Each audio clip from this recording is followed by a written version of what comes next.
We're holding over here in the paragraph dealing with Gemilas Chasadim, all the chesed that a Jew has to do for another Jew, the avas chesed, as we spoke about yesterday. It's not enough just to want to do chesed or to try to do chesed or be involved in chesed. A person has to reach a level where there's an avas, they have a love for doing chesed and nothing gets in the way.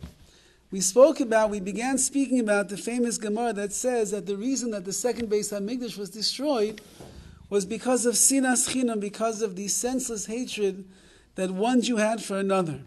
And any generation in which the Beis HaMikdash is not rebuilt, the Gemara tells us, it's as if we destroyed the Beis HaMikdash ourselves, because it must mean that we're being mamshich, we're continuing in the sin of sinas chinam. So therefore, Rav Gershon Edelstein goes now to explain why it is that this sin is such a terrible thing, and why it's undetectable inside of a person, which is why we've had a hard time for 2,000 years trying to do away with this sinas chinam.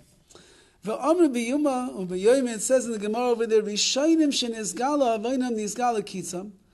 first Beis HaMikdash where their sin was revealed, so therefore the end of the Golus was revealed as well. We know that they were involved in the three cardinal sins, Gil Arayis, Shvichas Damim, and Avodah Zarah. So that was clear to everybody that they were worshipping idols, they were killing people, having illicit relations, and therefore they knew what they did wrong, so they could do tshuva, and therefore the kates, the end of that golus came after 70 years. Achrayim, Shaloi Nizgala Avainam, however, the second destruction of the Beis HaMikdash, where the sin itself was not revealed, Lo Nizgala Keitzam, so therefore the end of that golus has not been revealed either. So now we have to understand, why is it that the sin of sinas chinam is something that is not nizgal, it's not revealed?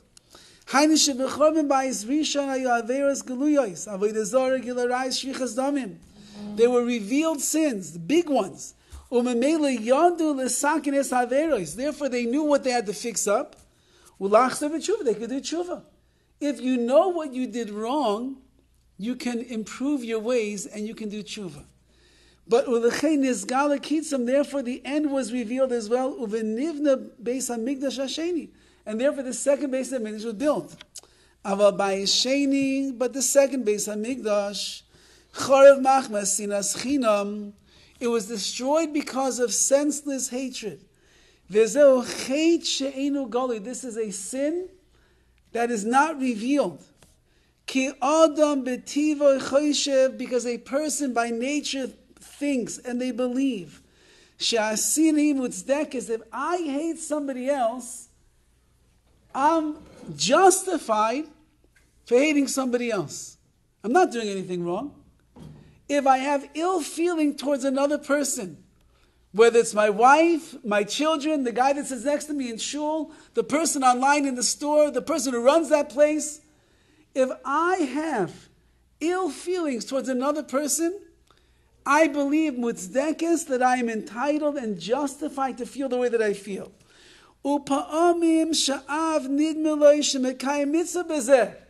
And sometimes a person even feels, I'm doing a mitzvah by hating this person.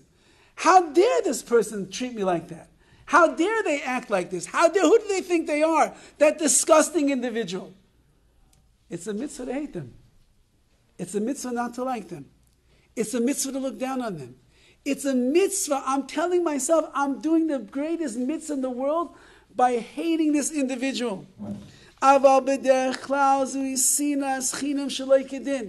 However, generally speaking, says Rav Gershon, this is sinas chinam. When you come to the point where you hate another person, most of the time, it's really unjustified.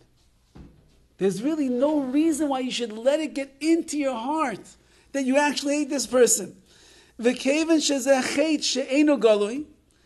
therefore, since that this is a sin that is not revealed, who is it not revealed to?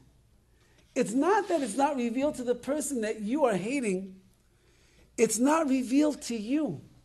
You don't even understand that what you're doing is a hate. How could you ever do tshuva if you don't think that what you're doing is something that is wrong? If I feel that I'm justified to hate this person, I'm doing a mitzvah by hating this person, So then I'm not doing anything wrong. If I'm not doing anything wrong, there's no hate. If I'm not doing a hate, I don't have to do tshuva.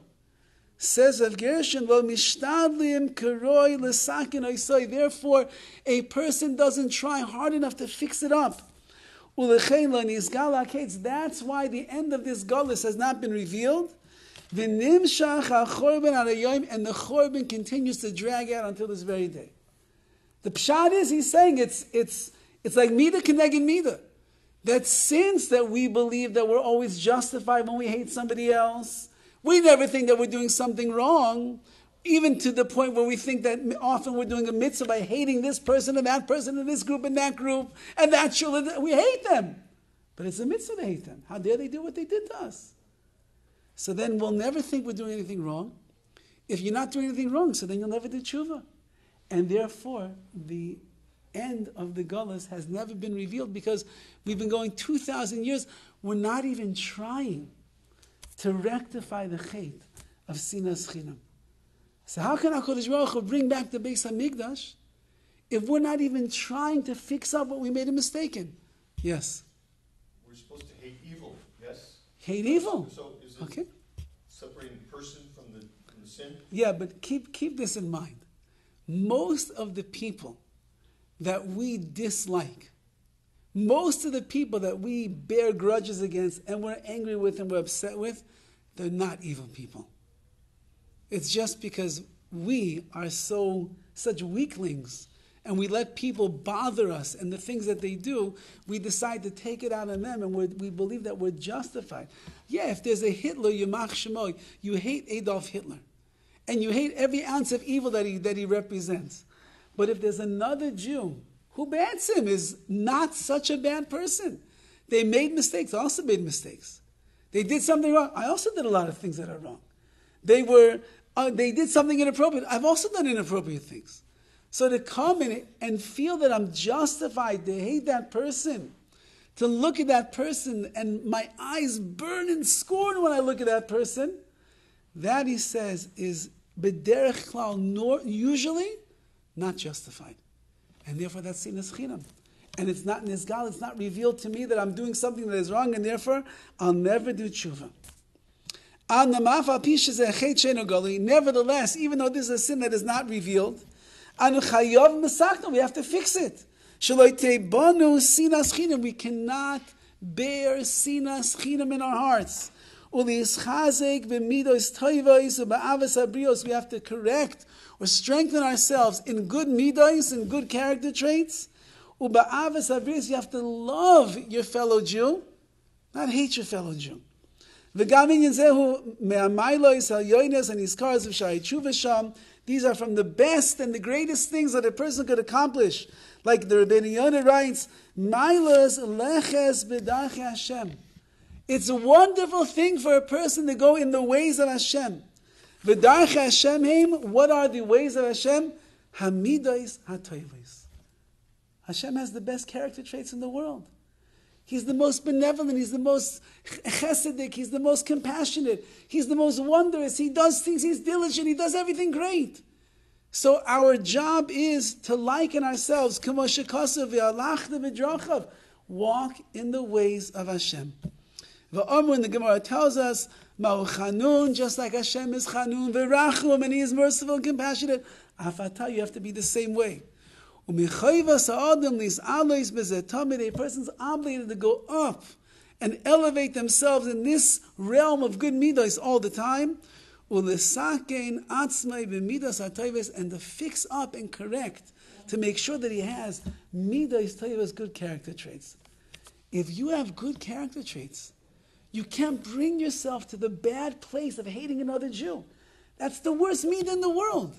It's what's destroyed the Beis HaMikdash. If there's a mitzvah, after love a fellow Jew the way you love yourself, the opposite of that is hating him, which means that it's the worst thing that you could do. And if Kol HaTorah Kula is love your fellow like yourself, that means that's the greatest of the mitzvahs. The worst of the averes is to hate another Jew. And therefore says Rav Gershon Edelstein, we have to reveal to ourselves the hatred that is there inside of us and wipe it away. And if we do that, Be'ez Hashem, then there's a chance, there's at least a chance that would be zeicha to the building of the third Beis Hamikdash.